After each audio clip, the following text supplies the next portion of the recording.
let me start. First of all, you have a really exciting business going on there. You have, multiple cafes, you have the food truck, you have, um, the catering side of it, retail side of it. Can you give us kind of, I suppose, the the kind of quick bullet point breakdown of your business?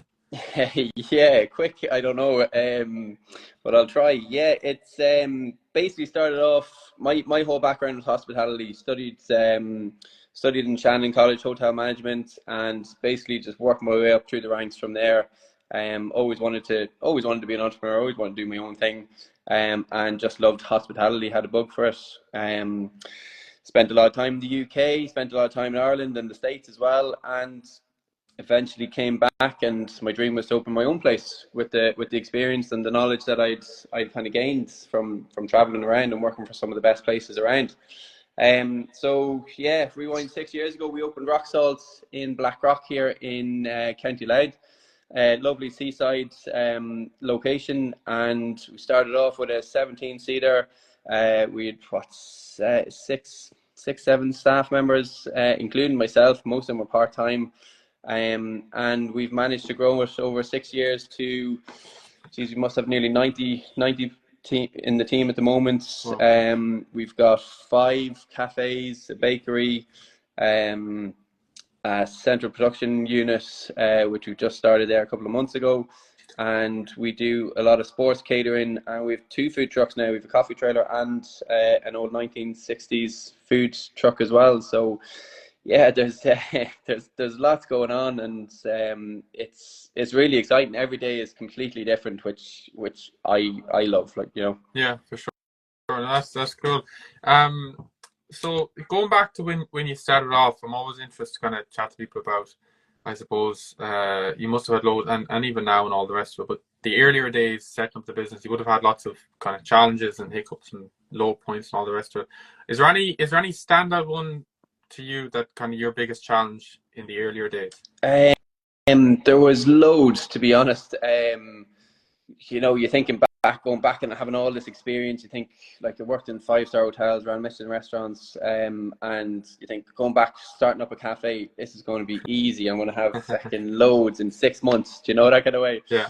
And it definitely wasn't the case. You kind of bootstrap it. We started with everything, the whole business. We never took a loan out. We never have anything. It's all just reinvested profits, and Yeah. everything I put in at the start has just grown and grown. So we're really, really fortunate in that way. So that was a good start, but that had a hell of a lot of challenges, especially at the early days. I think I probably started the business with about 40 grand. It was everything I had. And yeah, we really squeezed it. The construction took too long. We were probably 3 months delayed in opening, due to loads of different things that always happens. And I remember the week we were due to open, we'd got a delivery. So we'd got all our food stock, all our produce in for the weekend. We were planning to open on the Friday, and we got it all in, we got it prepped up, and I think we took the Monday, Tuesday off. And at the time, we actually had fridges in a neighbour's house, because we had no storage, we had nothing. The electricity wasn't fully done in the back area and stuff like that. So we'd these big fridges, and we put everything in it. And we came back after 2 days, and the day before we were opening, we were getting prepped up and getting everything ready, and we opened the fridges, and the feckin' Egypt had forgotten to top up the little electricity card that was in the thing. So the fridges were feckin' 20 degrees or something. So the whole stock was gone. Everything was ruined. But I had no money. We had nothing to restock it up with. So I remember we ordered it all again, and the driver came, and I gave him a check, because it was all cash on delivery at that point, because we didn't have a business, we didn't have a background, nobody would, Yeah. And I gave him a check, and I said, please don't cash that till next Tuesday. And thankfully we got open on the Friday, and yeah, I suppose the rest is history. But that's those small things that again, he couldn't, he could have turned around to me and said, "Listen, Dan, I'm sorry, I'm not going to give you that money, or I'm not going to give you Yeah. that stock," you know. Let me maybe bring up some of the very topic at the moment, maybe less positive. So today, October the 1st, budget 25. I think it's announced later on today, but I think it's pretty much out there. It looks like VAT 13.5 is staying. Yeah. What are your thoughts on that whole, I suppose, the whole issue around VAT and where we are at the moment? Look, it's a joke, to be honest. It is tough, and there's no sugarcoating it. Like 13.5% is ridiculous. One of the highest in Europe.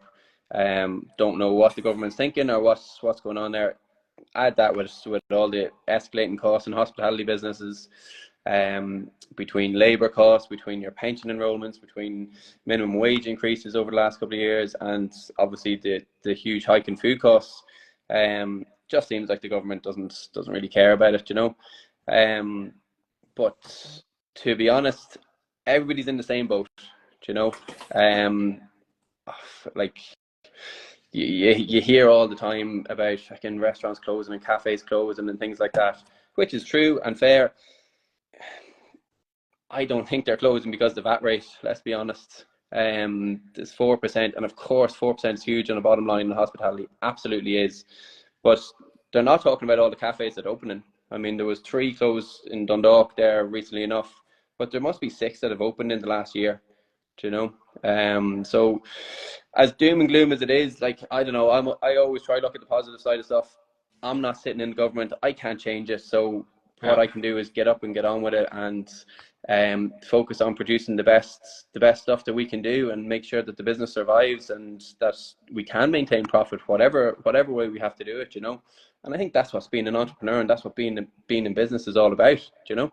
Very good. Can I ask you about so you have like lots of different kind of revenue streams throughout your business, which I find very interesting. We touched on there, between the fit meals in Super Value, the catering, the cafes, the food truck. What area would you, if you were maybe advising someone that wants to be in food, to focus on? Like, what's the kind of most lucrative or most interesting space for you? To be honest, they all change, and I think that's why it's very important for me to, when we started the business, that we would have different revenue streams. You know, I think it was very early on. We put our website up, and we started selling our coffee online, and just small things like that. Yeah. And we'd always tried something new, whether it was brunch boxes, sandwich batters, deliveries. Once we got the product right and we were able to enhance it and move it on, you know, that kind of way. So the cafes was always core, and that was always the main attraction to Rock Salt. Make sure the food, the coffee, and the service and the atmosphere is absolutely fantastic all the time.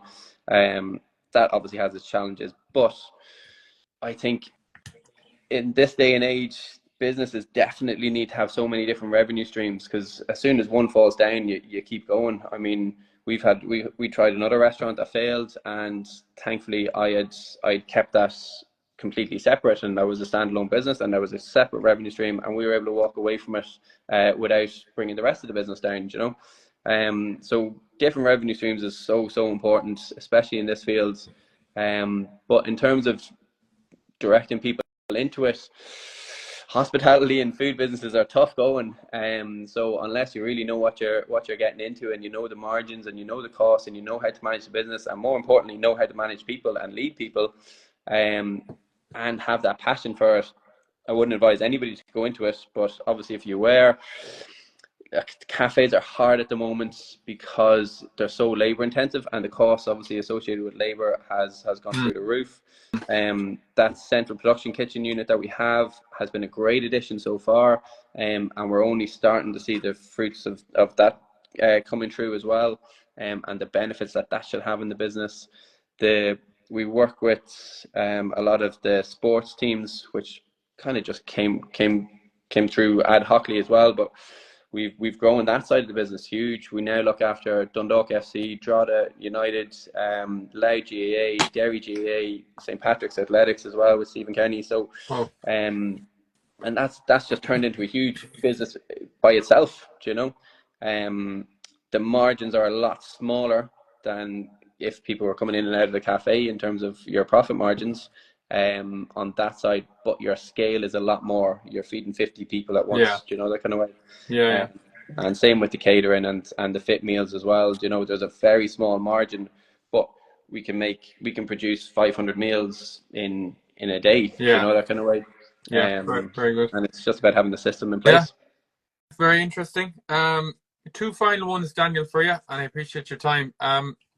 I suppose someone looking from the outside at your life, they might kind of think, geez, that lad is flying it, you know, with all these cafes and businesses, and he has an amazing life. What I suppose would they, when they look at your life, might they not see?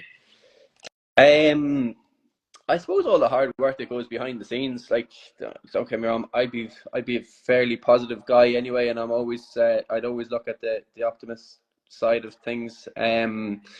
So there'd be a lot of stuff that probably wouldn't stress me as much as maybe they should. I don't know if it's a good thing or a bad thing. I always just you figure out a way to get around it, you know, that kind of way, and that's always been my outlook on things. But it never stops. You know, it could be away on holidays, I could have days off, could be out with my two boys, and you're constantly thinking, you're constantly worried, you're constantly, you know, you put a lot of faith in people to do the job and to do things the way you'd want them to be done. So you're constantly worried that if you're going to let them down, or if you've given them enough training, or if you've given them enough skill set or enough communication to do the job the way they need to do it. And of course, you're obviously dealing with the public all the time. You never know who's going to come in the doors, you know, that kind of way. Yeah. Majority of the time, they're absolutely lovely and it's brilliant and they love your experience. But there's always that 1% that wants to cause a little bit of a fuss or wants to test the waters, you know, which is a good challenge in itself. But no, look, it's a tough industry, Evan. You know yourself. It's not for the faint-hearted, but it can be really, really enjoyable, and I love it. You know, I get up every day and I enjoy what I'm doing, and there's a new challenge and there's something different. And you know, when I walk out here, I don't have a plan for what my day is. I could go one way into the cafe in Dundalk and have a completely different day, and I could turn out the driveway and go right into the Black Rock Cafe and have a completely different day. But it's look, I've built it up to a stage where I'm now managing managers, which is another challenge for me and another learning curve. But I'm also still fairly heavily involved in the day-to-day stuff of it. So it's watch this space. It's an interesting prospect. Right. So let's finish up on this one then. The next, I don't know, 12, 24 months, what are the kind of future growth plans you have within the business? You know, you could ask me that today and I'll give you a different answer tomorrow. Yeah. You know, things change quite a lot. Right now I'm content with what we have and I want to nurture it and grow it. Cafes, maybe not. I don't know if I go for another full service cafe, not within the next probably 6 months to a year. Just because the high cost that's involved at the moment in everything. You spoke about the VAT rate, the costs of operating, and the living wage and everything else. That's mad at the moment, and they're obviously high labour intensities. What we have done recently, we put in a Little Rock Salt, and then we have another place in Carrick that's very similar to that, where it's a smaller, lower labour intensive business model, but you're still doing fantastic coffee, you're still doing great toasties, we still have our bakery there as well, and that's really well, and it's a lot easier to manage if you get the right location. So I'd like to try and probably grow that side of the business. The sports teams and things like that, I think we're only really scratching the surface, even though we're looking after all those clubs that I already mentioned. We've got a hell of a lot of inquiries to get back to, and people that are interested in working with us as well. So that could be a good way to scale the business as well. But saying that, Evan, I could get a call in a week's time of a lovely cafe that I can't say no to, you know, that kind of way. So look, the best thing, and I always say it to my team, is our own destiny, our Rock Sauce destiny is in our hands. So we're not constrained by by loans or bankers or anything else, or board of directors, we can decide what we want to try and test, and we can decide how far we want to take it. But as long as I can keep the quality, the product, and the team right, I'll try and keep pushing. And like I said, I enjoy it, and that's what I enjoy, especially the growth element of it as well, you know. Deadly. I was going to make some kind of smart comment there about Dundalk's poor form, or you I know, don't go down that road. I'm a goalless fan, but we're not going to go down there. But it is great to see them seem to kind of they're surviving for the moment anyway. So look, fingers crossed, something will come good before the end of the season, you know. Yeah, you could be a football owner, yes, a football club owner. I don't know about that. Lovely, Daniel. Thanks so much for your time. It was great to chat to you. Really appreciate it. Evan, thanks very much, man. Really appreciate it. Thanks for the time.